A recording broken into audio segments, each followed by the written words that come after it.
Joining me right now is Oklahoma Senator, member of the Senate Homeland Security and Governmental Affairs Committee and the Senate Finance Committee. James Lankford is here. Senator, good to see you this morning. Thanks very much for being here. Good to see you. You bet. Good to see you again.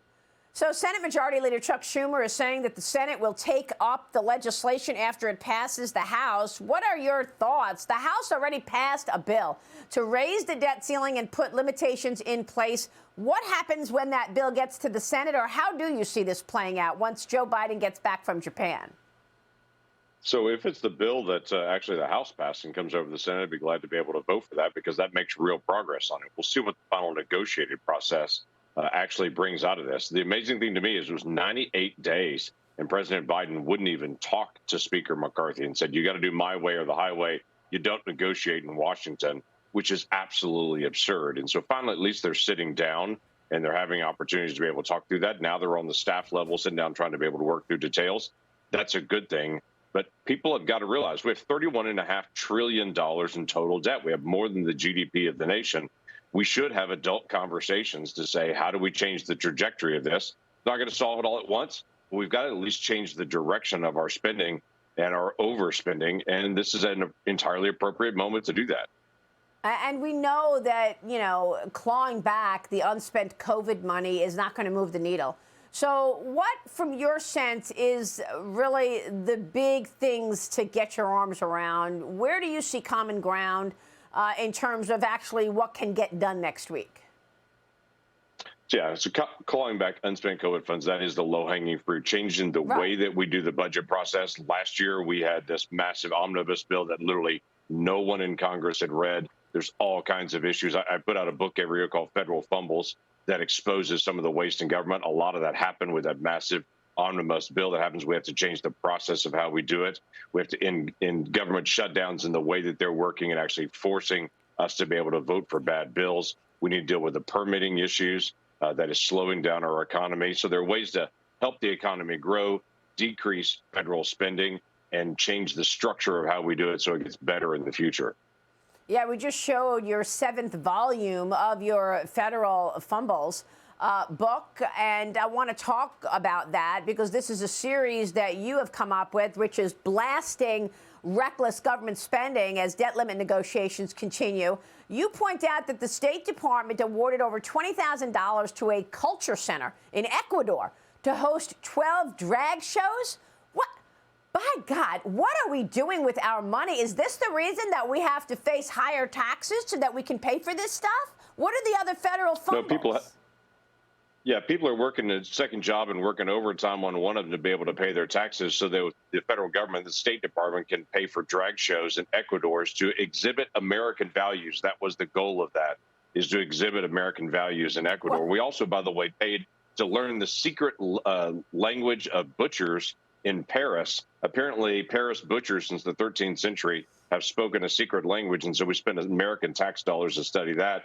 We spent American tax dollars to study butterflies in Germany and paid a Swedish scientist to do that study in Germany on European butterflies. It's just waste and fraud that's out there of just money that's being spent that we try to identify and say, while President Biden is saying there's nowhere to cut, we've just got to keep going, we try to identify some of the most absurd areas of wasteful spending and to say there's lots of big areas of wasteful spending, like almost $1 billion on these soft-sided facilities down on the border.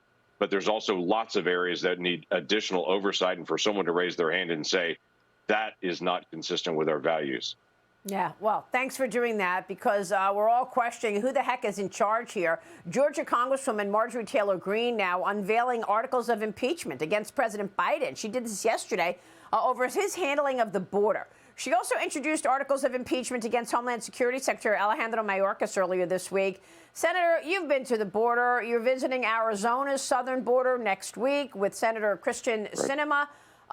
Give us your sense of where we are here, and is it appropriate to come up with an impeachment article because of this dereliction of duty on the president's as well as Mayorkas' side?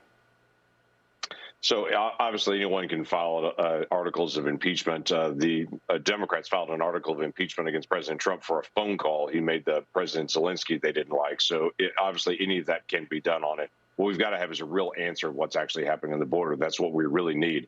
If we impeach President Biden, we get then President Kamala Harris after that. I'm not sure a lot of people are super excited about that. So here's the basics that we need to do. We've got to change the way we handle asylum at our border. Right now, it's a very low threshold for just coming across the border. All you have to say is the magic words: "I have fear in my country," and the administration just releases you into the United States and puts you in line to get into an asylum hearing. Many of those asylum hearings, for instance, in New York, are 10 years in the future. So you can go anywhere you want to in the country. You can work anywhere in the country if you just say the magic words, "I have fear in my country." We have to change that threshold. We also have to change the issue of you can't just go anywhere in the world and then come to the United States and request asylum. That's not how it works in most places in the world. America is the greatest country in the world, and I understand why people would want to come here, but we have an orderly, legal immigration process they need to go through, not skipping through the loopholes that are in our system. So close down the way we do asylum. Make sure that people actually request asylum in their closest country to where they are. That's the international standard. Stop having a low threshold for the screening part of it, and enforce the law and actually close down the border. Well, it's a good point, because we do give out or issue 1 million visas a year. So we've got a process in place. All of these people are jumping the line. Real quick, Senator, did you just say that you believe Joe Biden likely should be impeached, but you're afraid to do so because of what the alternative will be? Kamala Harris will be the president? Is that a feeling within the Congress right now? So that is a House opinion on who they want to impeach. The Senate actually has to have the trial on it. I am concerned that we're becoming a nation that just every time a new president comes, we're going to have a new impeachment. Democrats have brought this on us just to do this repetitive number on it. I don't think that's good for the American people. I don't think it's good for us long term on it. And quite frankly, getting a President Kamala Harris at the end of that isn't a good result. And quite frankly, if you go back to 1979, where the economy was now, the American people looked at the economy and looked at Jimmy Carter and said, nope, let's get somebody brand new. And that is what will actually make the change. Well, the democratic process will take hold. James Lankford, good to see you this morning, sir. Thank you, Senator. Yeah, good to see you.